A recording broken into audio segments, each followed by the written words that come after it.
It's very important that we understand who we are and we actually go on that journey with God and saying, God, who do you say I am?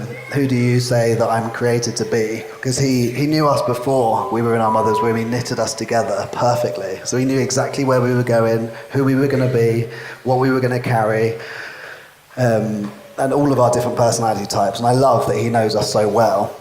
So for me, it was about a journey of going to God and being like, okay, who is John? What do I look like? How do you want me to be? What do you want my character to be like, or my personality to be like?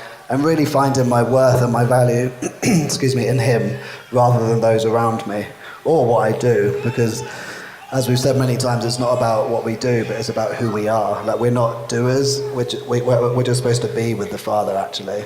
He gets us to do lots of things because he loves us and he believes in us as people, but actually he loves it when we just be. Like, we're enough before we do anything. There's no performance in the love of God. There's no performance in the relationship with God. It's actually just, here I am, God. I know that you love me before I do anything.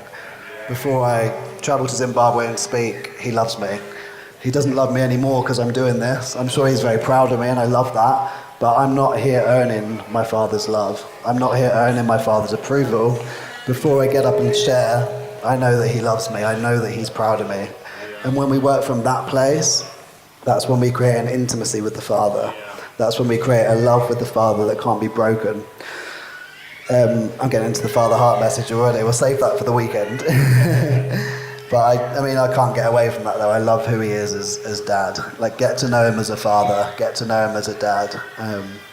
But we're going more into that. So let's just read the first bit. The body is a unit, though it is made up of many parts, and though all its parts are many, they form one body. It is with Christ, for we were all baptized by one Spirit into one body, whether Jews or Greeks, slave or free, and we were all given to one Spirit to drink. Now the body is not made up of one part, but of many. If the foot should say, because I am not a hand, I do not belong to the body, it would not for that reason cease to be a part of the body.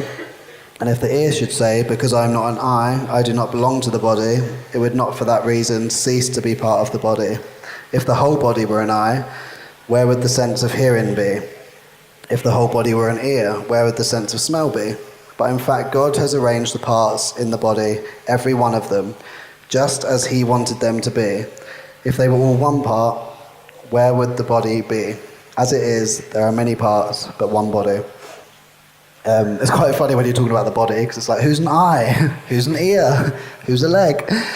So I'm not sure what part of the body you are, but it's quite a funny analogy to look at it like that. But actually, even just looking at a human body, like, I need my arms, I need my legs, I need my eyes, my ears. I don't use them all at the same time, but actually together, they're a unit and they move together.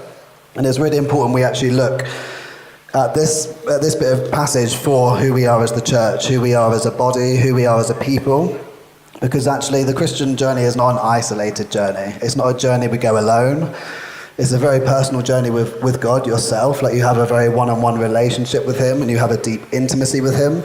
But as a body and as a people, we're a corporate family, and it's a corporate relationship that we enjoy together, us and him. So for you as OFC, it's important that you find out where you actually fit as the body and where you actually come into the ship that's moving forward. Like, I love how much you're growing here.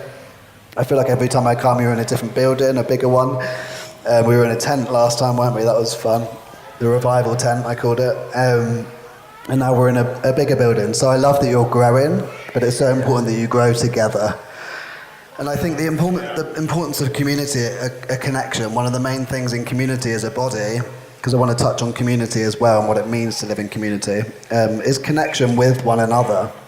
So just practical things like, how do you feel loved by one another when you're with your peers or your church friends or your a life group? How do you feel connected? Do you feel connected through laughter or fun or deep chats or going for a coffee, going for a run, doing an activity?